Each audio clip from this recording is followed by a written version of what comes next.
En 1584, le roi Henri III était au pouvoir. Eh bien, c'est sous son égide qu'a été construit ce célèbre phare de Cordouan dont nous avons la maquette. Savez-vous qui nous avons à nos côtés? Un certain Jean-Paul Aymon qui a écrit les 301 marches de Cordouan. Jean-Paul Aymon, vous avez été un des derniers gardiens de ce phare. C'est un privilège que de vous avoir avec nous aujourd'hui sur Aquitélé. Oui, effectivement, j'ai gardé le phare pendant 35 ans, de janvier 77 jusqu'au 29 juin 2012, date à laquelle il a été automatisé. J'ai eu beaucoup de chance, oui, effectivement, de le servir pendant 35 ans et de le découvrir parce que moi qui suis ancien maçon, j'ai toujours été amoureux de ce phare par l'architecture et surtout l'histoire de ce fabuleux phare de Cordouan. Vous êtes un des rares à avoir écrit sur ce phare. Qu'est-ce que vous nous racontez dans ce petit livre qui fait à peu près une centaine de pages? Vous racontez les 301 marches de Cordouan et plein d'anecdotes, je l'imagine aussi.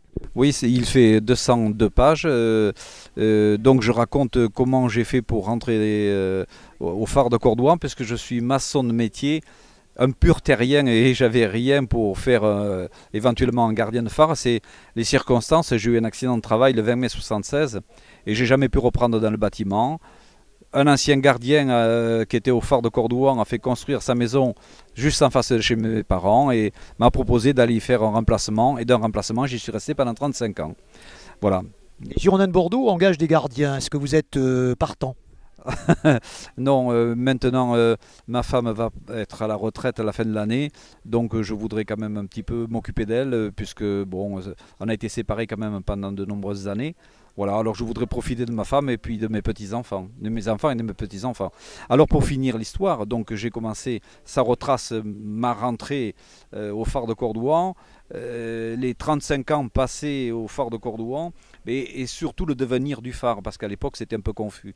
Aujourd'hui tout va bien, des gardiens nous ont remplacés, ils n'ont pas les mêmes fonctions, mais ils font parfaitement leur travail, puisque c'est un phare quand même qui reçoit entre 22 000 et 25 000 personnes entre Pâques et fin octobre de chaque année. Voilà, donc c'est un phare qui est visité et les gardiens qui nous ont remplacés font très bien leur travail. C'est ce que j'explique dans mon livre. Une soirée de tempête au mois de janvier au phare de Cordouan, ça ressemble à quoi?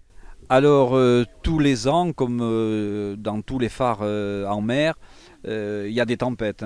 En 96, puisque c'est la première où j'y étais, on voit déjà les bouteilles 35 kg qui commencent à changer de place. Bon, ça c'est peu commun. Vous vous dites, là aujourd'hui ça souffle, et vous ne pouvez pas ouvrir les portes parce que forcément ça défoncerait tout. Et vous voyez le chariot qui sert à amener la nourriture entre le bateau et le phare de Cordouan, qui commence à tourner carrément autour du phare. Là, vous comprenez que le vent souffle très fort. À un moment donné, vous entendez un paquet de mer qui vient frapper contre le phare et qui défonce la fenêtre du bureau. Ça, là, on se dit, bon, voilà, qu'est-ce qui va se passer? Et après, l'eau qui entre par la porte et qui inonde la cuisine, vous êtes obligé de mettre les chaises sur la table. Ce sont des circonstances qui vous font peur et surtout, c'est ce qui est ingérable, c'est le bruit. C'est le bruit d'abord des paquets de mer qui viennent frapper contre ou la couronne ou le phare, et puis le vent qui passe entre les portes, enfin la porte de la cuisine et les fenêtres. C'est un bruit qu'on n'a pas l'habitude d'entendre et qui fait peur, quoi. Voilà. Alors non seulement les circonstances sont exceptionnelles, mais en plus vous